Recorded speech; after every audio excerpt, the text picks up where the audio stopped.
Los israelíes matan también el sábado. Así apostillaba graciosamente el teleñeco del telediario del último fin de semana. Pintoresco comentario que quizá quería quitar la hiel de la noticia. La aviación israelí había bombardeado el campamento palestino Ain Eloe, cerca de Saida, en el sur del Líbano. Me interesa mucho que se sepa ahora que en 1987 yo ya hablaba a favor de Palestina. ¿Qué puede importarle a nadie que los desposeídos de Palestina, la tierra de la miel y los olivos, sigan perdiendo lo único que les queda, la vida? Maruja transmitía libertad, transmitía atrevimiento. Valentía, la capacidad de observación, el sentido del humor.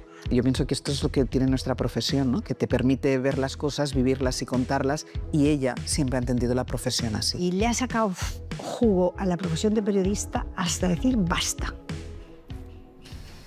La receta es muy sencilla, es trabajar y respetarse. Tienes que ser responsable de lo que firmas, porque eso a la larga es lo que queda. Cada año más en aquellos santificados míos por libre a los que rindo devoción. Santa Romy Schneider, dame paciencia para soportar los males del corazón y haz que no me quede calva. San Gregory Peck, enséñame a montar a caballo antes de que sea tarde.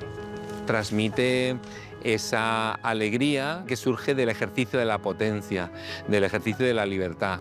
Prosigo. San Macalán, 12 años, permite que en los últimos lustros de mi vida pueda disfrutar de ti como si no hubiera un mañana. Santa Imenia Lubricante, ¿qué te voy a rezar a ti que no sepas? Es muy gracioso, la verdad, ¿no? Y en el periodismo yo me lo he pasado muy bien siempre, y lo sigo pasando bien. A distanciarse de ese tipo de persona que querían que fuese. Poco a poco leyendo fui haciéndome yo autodidacta, ¿no? Y con 4 ayudas. Pero tener ese barrio de mi recuerdo dentro y saber que equivale a muchas vidas en todo momento, en todo el país, en muchos sitios que están así o peor, eso te ayuda a tener 4 cosas claras, que és lo que és fundamental en este oficio. Tenim 2 persones entranyables. Jo dic entranyables perquè som del mateix districte, una mica més amunt, una mica més avall, que és el districte 5è. Tots 3, endevino pels escrits que hem fet, anàvem al cine Padró. Als 8 o 10 anys no sabia, evidentment, qui era Dashiell Hammett, i en canvi sabia perfectament qui era Humphrey Bogart i qui era Lauren Bacall, Elizabeth Scott o Alan Ladd. Anàvem a disfrutar com a vaques xines i ens crèiem doncs, que era Lauren Bacall. Esa generación de Maruja es irrepetible la relación que han tenido con el cine. El cine es como si fuera el bocadillo de la infancia, ¿no? Es como ese pan con chocolate que te daba la madre, pues eso reverbera en ti durante toda tu vida, ¿no? Yo soy hija de los cines de barrio y soy hija de una época en que el cine era el refugio.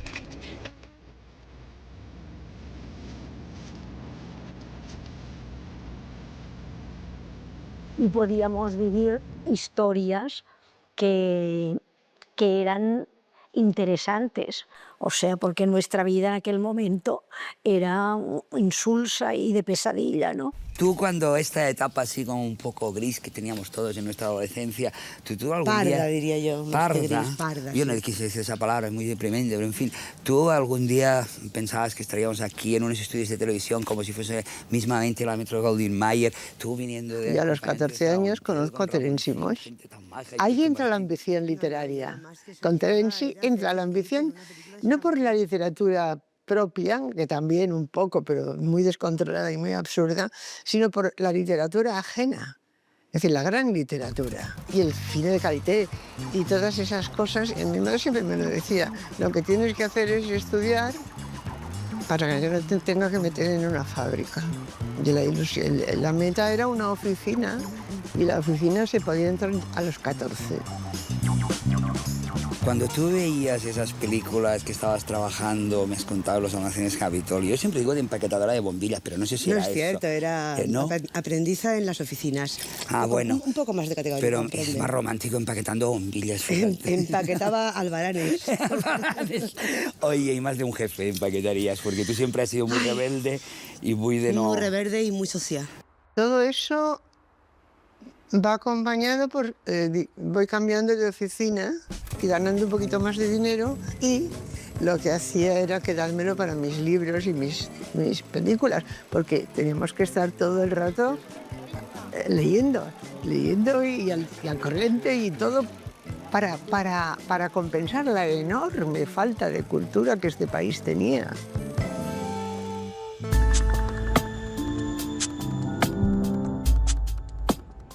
Le ruego que publique mi carta, o al menos parte de ella. Tengo 21 años recién cumplidos, con lo que quiero decirle que no soy ninguna niña, ni me chupo el dedo. Conozco bastante a fondo el elemento masculino y el femenino, y lamento no coincidir lo expresado por Lord. No soy mojigata, ni estúpida, y podría presentarme... En 1964 yo estaba abriendo los ojos a la vida. Yo ya fumaba por la calle como las mujeres emancipadas, lo cual era lo peor que nos ha pasado, porque nos enviciamos. Pero sí, hacíamos todo lo que no hacían las mujeres reglamentarias, ¿no? No me cabe duda que es usted una mujer, y al decir mujer, quiero decir mujer. Y ratifico, mujer, mujer, mujer, y por eso le escribo, y estoy segura de que... Esta carta fue la puerta por la que entré en el periodismo. Esa era una carta a un diario del movimiento, pero Carmen Kurz no era del movimiento. Carmen Kurz era una mujer escritora muy buena que se ganaba la vida con esa colaboración. Colaboraciones diarias en la prensa de Barcelona, semanales en revistas de Madrid. Después del premio Ciudad de Barcelona, ganó el Planeta con su Quiero novela dedicar este premio a Carmen Kurz, que en 1956 ganó el premio Planeta por El desconocido, y que en 1964 cambió mi vida, me metió en el periodismo, me estimuló a escribir, y que si hoy estuviera viva estaría muy contenta de verme aquí. La noche siguiente, cuando llego a mi casa en Barcelona, la encuentro llena de ramos de flores, emocionante, y uno firmado Carmen Kurz, que me lo había mandado su hija, dándome las gracias. Es súper emocionante. Ella me llevó a ver al director del diario de La Prensa, y bueno, el chollo de su vida.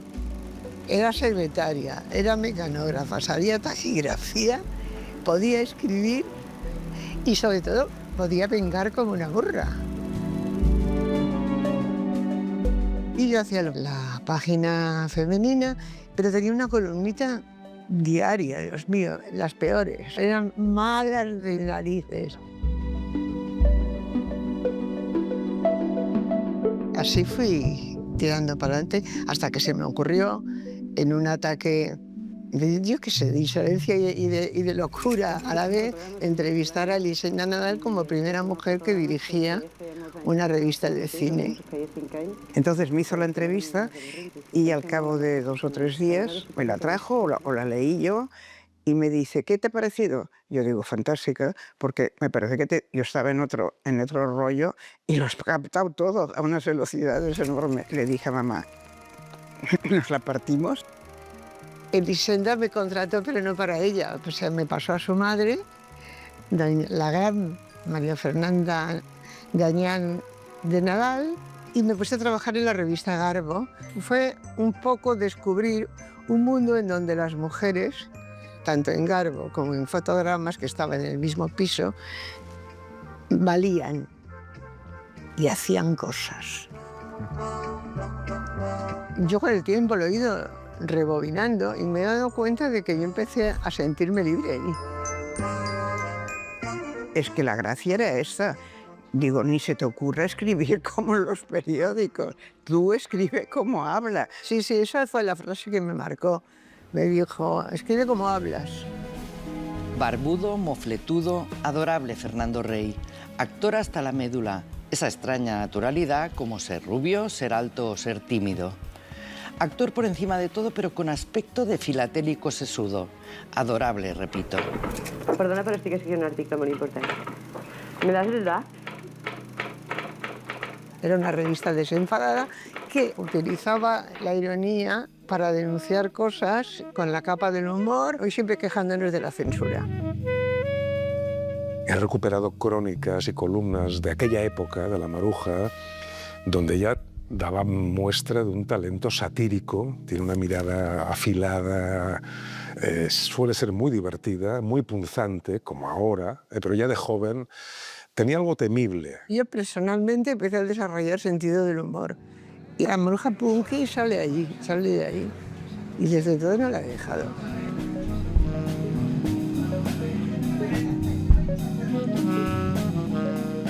Maruja en una época fue imprescindible, porque en un rodaje ya se lo pasaba bien, en una boda se lo pasaba bomba, hacía de todo y allí fue una buena escuela.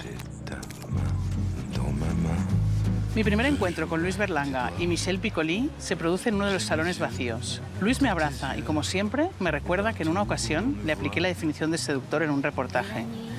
Nuevamente intenté rebatir con modestia. No sé de dónde lo sacaste. Más falso que un duro de chocolate, el maestro. Así es como le llaman los idólatras que tiene alrededor. Éramos de otra manera, ni buenos, ni peores, ni mejores, nada. Éramos distintos. Le llamaban el nuevo periodismo entonces. Y es verdad, empezó el nuevo periodismo y lo que más se le podía parecer era fotogramas porque es que no tenía nada que ver con una revista normal.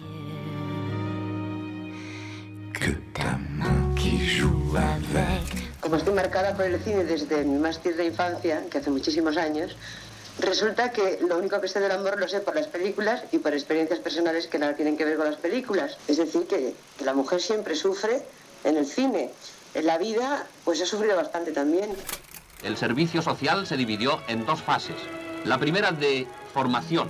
La segunda... Era una sociedad que no contaba ni con la mujer profesional, ni con la mujer creadora. En realidad no contaba con la mujer. De amas de casa y madres de familia. Claro, aquí, en aquel momento, no había una teoría feminista, pero sí que entre un tipo de mujeres profesionales, tal, sí que había una actitud muy independiente de querer marcar unas normas distintas y Maruja era de estas. Sí, con Maruja coincidíamos en la vida social. Por ejemplo, nos gustaba mucho bailar. Boccaccio fue el local emblemático de la Barcelona de finales. Yo no era de Boccaccio y Maruja había ido alguna vez, pero no éramos de Boccaccio. Era un sitio estupendo para pasar la noche, pero no era Boccaccio, solo era lo que llamábamos la Bois Divine. Y yo iba de enviada especial de fotogramas a la Bois Divine. Pero yo luego volví a vivir en el barrio chino. Éramos mujeres más al margen, al margen de la vida, yo creo.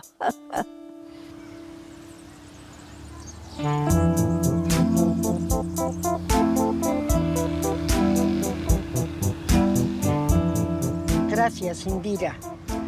Indira Gandhi acaba de demostrar que la igualdad de la mujer con el hombre es total y absoluta. Es decir, que cuando la mujer es de derechas, manda la oposición a la cárcel con la misma tranquilidad, ancachaza, que lo haría cualquier hombre de derechas, autoritario y poderoso en cualquier país del mundo. Gracias, Indira. Sabía que no podías defraudarnos. Por favor, se inauguró con el fusilamiento de Salvador Puig Antich. O sea que ya nacimos marcados para luchar contra eso, con el humor y con lo que fuera, con la mala hostia, ¿no? Por favor, es, con permiso de La Codorniz, la gran revista de humor inteligente, un humor que no se resignaba a ser mera comicidad chusca, un humor cultivado. Ahí estaban Vázquez Montalbán, estaba Manuel Vicent. A mí siempre me tocaba la parte frívola, claro, pero mi parte frívola era con cargas de profundidad si podía, ¿no? Y además me las exigían. Maruja era Maruja. Era una tía desenfadada, que no se complicaba la vida explicando las cosas, se comprometía. Te estoy hablando de épocas en que Franco todavía vivía y no era fácil escribir sin que te dieran un toque. Ella lo hacía y nosotros nos enterábamos. Cuando muere Franco, los primeros tiempos de la transición, claro, es cuando cierra Fotogramas y tienen que cerrar El Triunfo y muchas otras revistas, porque la gente, cuando muere un dictador, no quieren lo antiguo, quieren lo nuevo.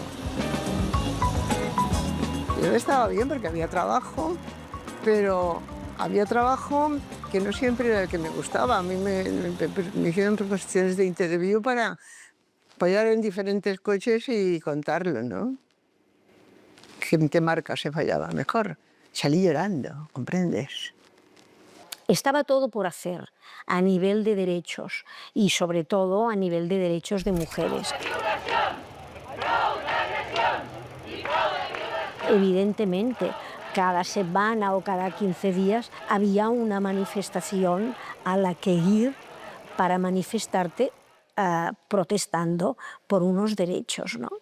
Esta foto es la foto de la manifestación sobre la despenalización del adulterio. Esto era en el año 76, después de la muerte de Franco. Si se demostraba que la mujer era adúltera, te podían caer 6 años de cárcel.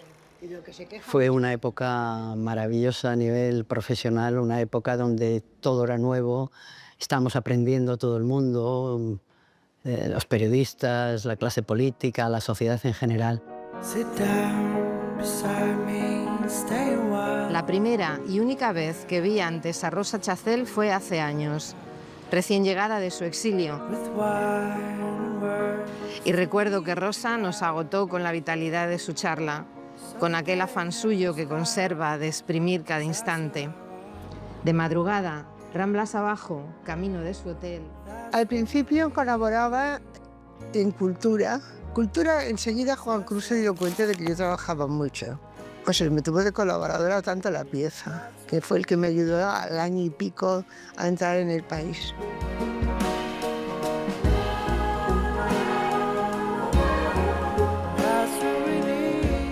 Yo he conocido mucha gente, pero la rapidez mental de Maruja siempre me ha parecido alucinante. Y luego muy generosa a la hora de trabajar con ella. Por el amor de una mujer. En el 83 hicimos la primera gira con Julio Iglesias aquí en España, venía ya como triunfador. Más ese tiempo que perdí ha de servirme alguna vez cuando se cure bien mi herida. Julio coqueteó descaradamente con el público durante todo el recital, sin perder de vista, sin embargo, que allí, en el monstruoso escenario, estaba cantando. Julio se dedicó a alargar, a chuchar, ensanchar, arrastrar y desmadrar, dentro de un orden claro, esa voz de almíbar que las pone como una moto, a las fans naturalmente. Ella tenía un gran manejo de los registros lingüísticos, entonces es capaz de combinar paródicamente registros cultos con registros populares. Ella informa porque es periodista, pero luego tiene ese toque, que es el toque Maruja Torres, que eso es, vamos, le diferencia de todos los demás, donde ella pone, bueno, un poco lo que piensa, cómo lo ve, un poco retrata en cada crónica al personaje, ¿no? ¿Recuerdas que fue el final de aquel famoso mes que le seguimos? ¿Cómo se nota que estaba esperando hacer un libro sobre él y le hice la pelota? El libro es una especie de esperpento, de deformación de la prensa del corazón, Julio Iglesias, la novela rosa. Y entonces, ella ahí se inventa un personaje que es un trasunto suyo, un alter ego suyo, que se llama Encarna Alférez. Y Encarna Alférez, que es Maruja Torres, es la protagonista de este libro. ¿Qué es lo que te falta por hacer? ¿Qué te gustaría hacer en periodismo? Yo siempre digo que me quiero ir a una guerra, pero es que ya lo he dicho tantas veces. Yo estaba ya harta de Cultura, pero llega un momento que te cansas de contar lo que cuentan los otros sobre la vida y quieres contar la vida, ¿no? Prefiero que no hayan guerras, claro. Pero ya que las hay y hay que contarlas, ¿por qué no me pueden mandar a mí? Y yo ya empecé a desgañitarme, entonces pidiendo otras cosas. Siempre fui a pain in the ass, o sea, un grano en el culo. Y me prometieron que sí, que si me iba a Nueva York a hacer un reportaje sobre la Gran Manzana, luego me podría ir a esos sitios. Y cuando volví me dijeron que Nanay, porque era muy necesaria en la sección de Cultura, pero me espabilé y en vez de ser la sumisa fui la de siempre, ¿no? Y yo creo que soy una desobediente nata. Crítica irresponsable. Ella fue pionera en este tipo de de reportajes en primera persona, ¿no? El no ser objetivos, pero ser honrados. Me está pasando a mí, lo estoy viendo yo y te lo estoy contando, tienes que creerme. Y además, yo no soy neutral. Te voy a contar los hechos tal como son, pero te voy a contar lo que pienso sobre los hechos también. Jerry se siente surafricano y quisiera poder vivir en paz entre los negros, pero sabe que es demasiado tarde. Era una generación muy brillante. O sea, uno leía el periódico ya no solo por interés social. Muy individual. Y en ese sentido pues era más complicado y había que dedicarla más tiempo que a otras personas. Porque ya tenía sus intereses, los sitios a donde le apetecía ir y la capacidad de convencer de que así tenía que ser. Para sacárseme de encima me daban los reportajes. Yo les gozaba mucho, era tan feliz haciendo eso, mirando, observando, quedando con gente, aprovechándolo todo para el reportaje. Entonces yo era de las que se confundían con el paisaje. Cada vez que encargabas una cosa a Maruja era un éxito del periódico. Sí, era una enviada especial a sitios difíciles y que se ofrecía para todo. Cuando todos teníamos problemas y todos teníamos familias y todos teníamos cosas, allí estaba Maruja.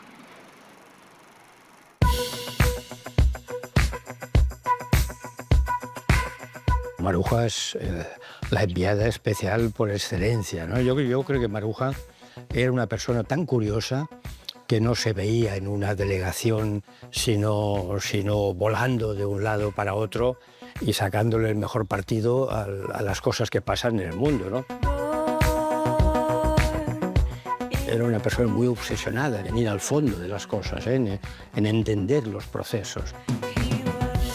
Se documentaba mucho, tenía muchas fuentes, tenía muchos amigos en todos los sitios a donde iba, o los hacía para la siguiente vez que fuese, porque en casi todos los sitios a los que fue volvió.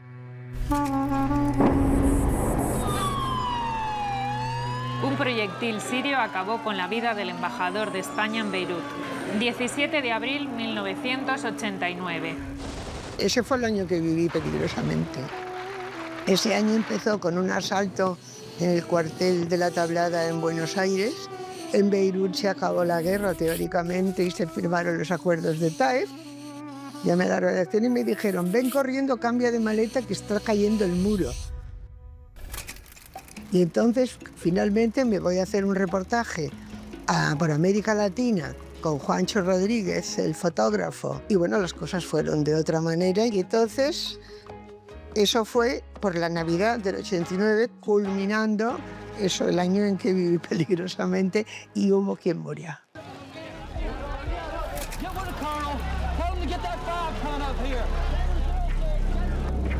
Y llegó a Panamá pues, en el momento de la invasión norteamericana, ¿no? Y cuando llegaron, yo ya les advertí, recuerdo muy bien la noche en la que llegaron, digo, esto mañana aquí se va a poner muy feo, ¿no?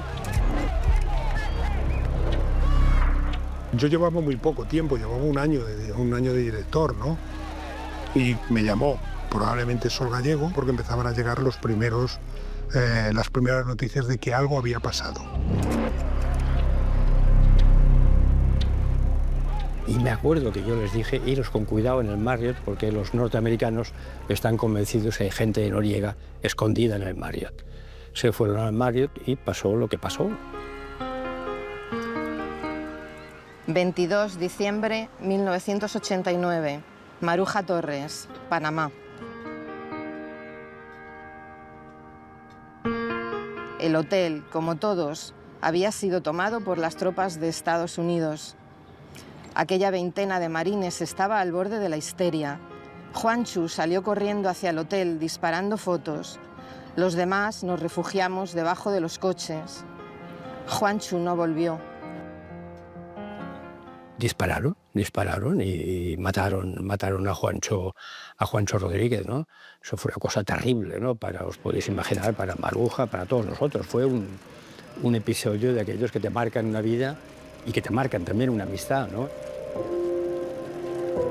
Venía destrozada pero probablemente ella fue la que nos cuidó a nosotros en el primer momento, ¿no? Conservaba la paz y conservaba la naturalidad más que nosotros.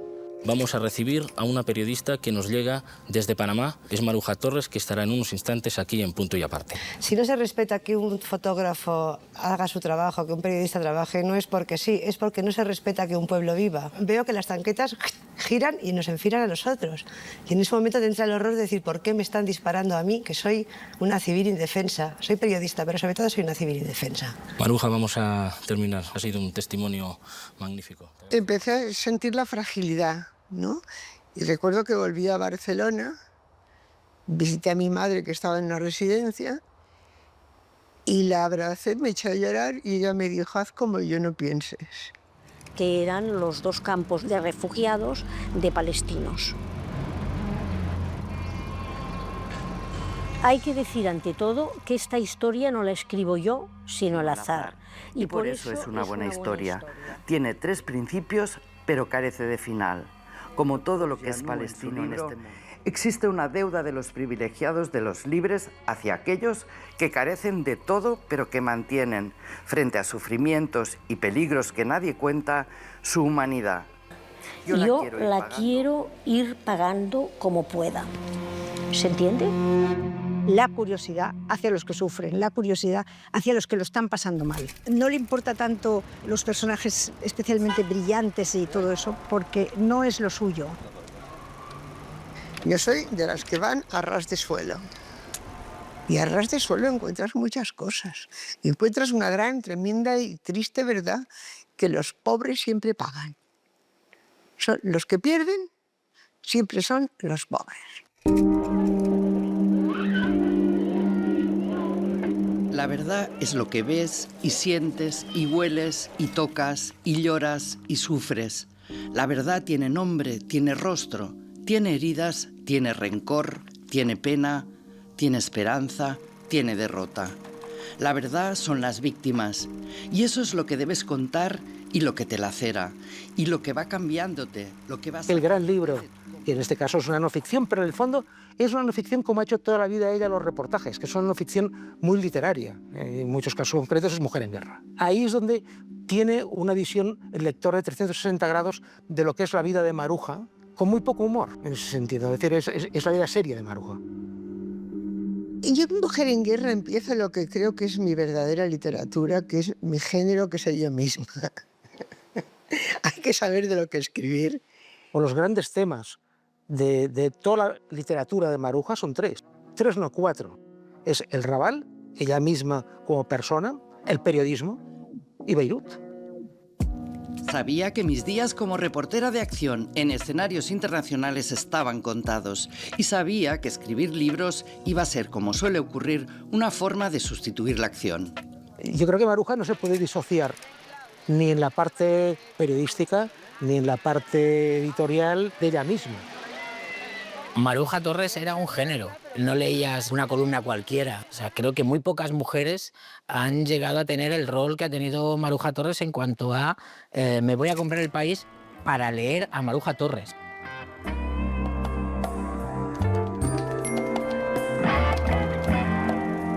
El desparpajo es fundamental, viene de pan y de resis, que quiere decir todo y decir, es decir, decirlo todo.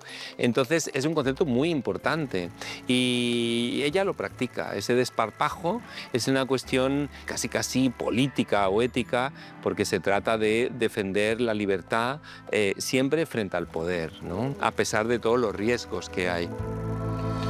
Es mucho mejor que repartir butano, no me seré yo quien me queje.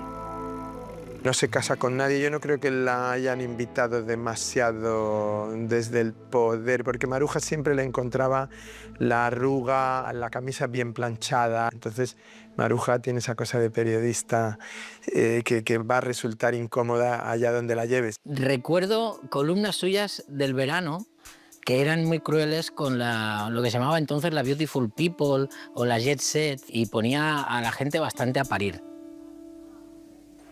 Hogueras de agosto, Maruja Torres.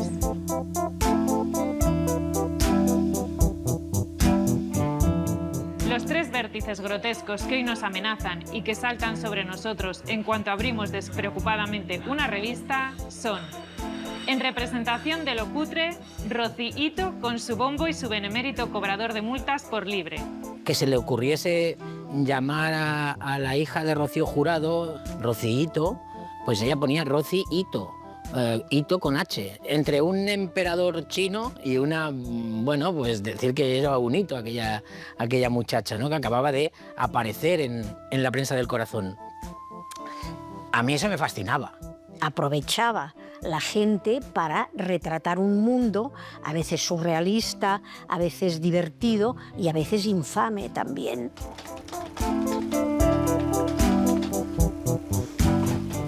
Estoy convencida de que he escrito muchas pedanterías, de que he sido mala, cosa que he ido abandonando con la edad porque he encontrado formas de ser cruel mucho más sutiles. Claro.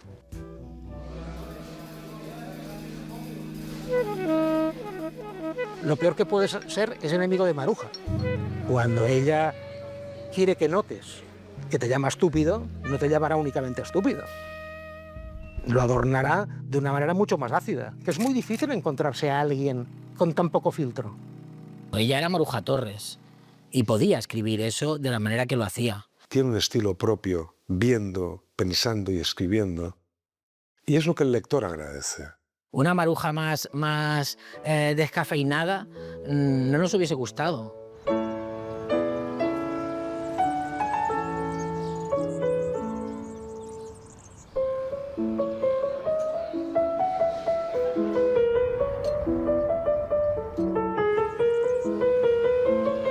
Para mí los lectores y las lectoras forman ese colchón sobre el que yo he podido descansar.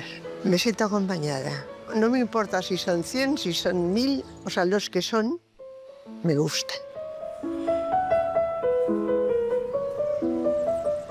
3 de abril, 2003. No fuiste un sueño. Maruja Torres. Terenci, o debería llamarte Terry, Ramón Ramonet. Tengo dedicatorias de todos ellos, es decir, de ti, que viviste tantas vidas en un lapso tan corto. Las volví a leer hace un instante y no podía evitar la sonrisa. Mi diablo burlón. Lo más difícil, Terenci, ha sido abrir un nuevo artículo en mi ordenador para convertirlo en esto, que no es un adiós. Porque no hay palabras para definir la ausencia. No fuiste un sueño. He escrito, citándote... Es duro, todavía. Es muy duro.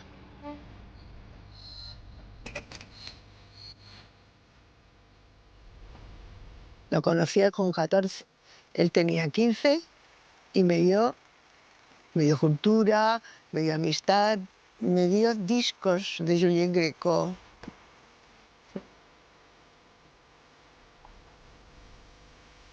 Año 2003. A Maruja se le murieron sus dos compañeros de barrio. Terenci y Maruja se llevan un año de diferencia y con Manolo creo que 3 o 4. Pero eran, digamos, los tres del Raval, que curiosamente los tres se dedicaron a la literatura, curiosamente los tres fueron Premio Planeta y los tres se llevan especialmente bien. Esperadme en el cielo es el libro más entrañable y cariñoso de Maruja. Terenci me pasó el brazo izquierdo por los hombros y me atrajo hacia él. En aquel momento ya escribía columnas de opinión. Eran bastante breves, eran, digamos, estampas visuales del Beirut que nadie conseguía ver, digamos. Ella veía, pues, cosas más allá. El planeta en el que vivimos, el de los ricos, se ha habituado a empachar a sus hijos con dones materiales que jamás les acompañarán cuando la soledad, ante el simple misterio de la vida, les agobie. Por eso los críos, G incluido, se agarran a sus ositos por las noches. G crece asistiendo a una guardería que no es para pijos, sino para hijos. Mi amigo Geray no va a una guardería de pijos, va a una guardería de hijos. Y me pareció la mejor definición, la más certera que se podía hacer de aquella guardería donde efectivamente no había clases sociales. Para mí ella era el ejemplo de la persona que podía resumir en muy pocas palabras una cantidad de matices y de detalles que el resto le costaba apreciar. Yo la verdad es que tengo, y este es un regalo que me hizo Terenci, mucho interés en los jóvenes. En los últimos años de Terenci, que ya solo me gustaba la gente de mi generación y hablar en clave, y me dijo, te estás equivocando. Maruja es un personaje transgeneracional. Ella abarca muchas generaciones. Es una mujer que está en un continuo proceso de aprendizaje. El director del País me ha echado de opinión y yo me he ido del diario. Lo hice con el corazón en la boca, no solo por la situación, sino porque siempre me excita iniciarme en algo. Sabía que aquello se acababa. Y entonces, en vez de llorar y pedir, que era lo que quería el otro, me cagué en todo. Di un portazo y me fui. En Twitter, como escribía sus columnas, no se cortaba un pelo, hacía unos primeros hilos de Twitter donde pues, te divertía, como en sus columnas. Yo conozco muy poco a Maruja antes de hacerle la entrevista en Roma. Y coincidió en un momento en el que Maruja estaba muy miedica. Tuve una temporada de pánico por la vejez y por los huesos y por todo eso y porque no acababa de encontrar el tratamiento. Entonces, yo creo que para ella fue como decir, ¿cómo? ¿Que vamos a viajar otra vez? El cariño a partir de Évole lo noto mucho. A partir del programa de Évole, que se vio mucho y se sigue viendo, yo en la calle me sonríen, en la calle me guiñan el ojo, en la calle un día me darán una hostia también, porque no hay que olvidar dónde vivo. 11 y 19 minutos de la mañana, 10 y 19 en Canarias, hora de viajar. Decidimos que haríamos una cosa que llamamos la mirada y que cada día fuera alguien diferente. Y por eso hay escritores, hay filósofos. Y pues Maruja me vino a la cabeza así como de golpe.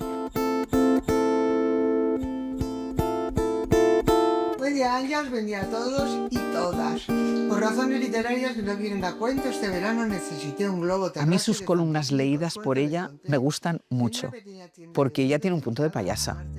Y entonces yo creo que le da todavía más fuerza, porque le da más intención a lo que escribe. Al Estado judío todo le sale gratis. Y mira por dónde, mirando por el mirador, podemos mirar al que mira y reafirmarnos en intentar cambiar el mundo con la fuerza del bien. Maruja está envejeciendo de una manera fantástica, porque tiene tan claro lo que piensa de las cosas, tiene unos principios tan brutales y tan bien asentados que eso es lo que traduce en cuando lo cuenta. Ella es muy presentista, a pesar de que este documental trate de toda su vida, de su biografía, como es lógico. Ella está muy, muy comprometida con el presente y con el futuro. Y esto me lo he puesto aquí ahora, porque cuando se vea este Imprescindibles, que se recuerde que en el otoño de 2025 llevábamos ya 2 años de genocidio.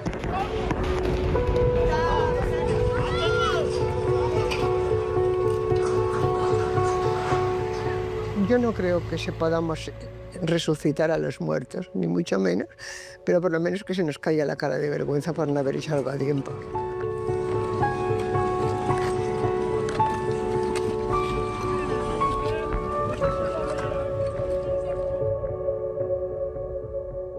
Todos los días, a poco que entréis en su cuenta de Blue Sky, veis que Maruja sigue colgando, sigue estando peleona, encima en estos tiempos siniestros que vivimos. Hay mucha gente que le está muy agradecida a Maruja, porque ha hecho y ha dicho lo que, en el fondo, muchos han querido decir y no han dicho y no han hecho. Yo creo que ahora está en un momento, en un tercer acto, muy, muy dulce. Me gusta su sentido del humor, me gusta su risa. Es que, vamos, es una tía que le da importancia. Maruja le da importancia a las cosas que tienen importancia y ninguna a las que no lo tienen. No tiene manos para curar heridas, no tiene piernas para cruzar la vida, no tiene ojos que le lean el alma, ni tiene oídos. Ella vende una visión pesimista porque a veces es cínica y es muy... Pero por debajo hay soterrado un optimismo porque si fuese tan pesimista nos daría por perdidos al ser humano. Y ella no da por perdido al ser humano. Sigue siendo la niña que grita el emperador está desnudo. Y necesitamos, más que nunca, niños que nos digan el emperador está desnudo. Pero no encuentra nido.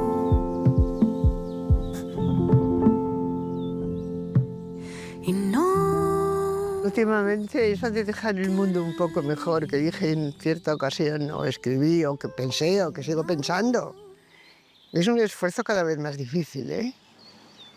Pero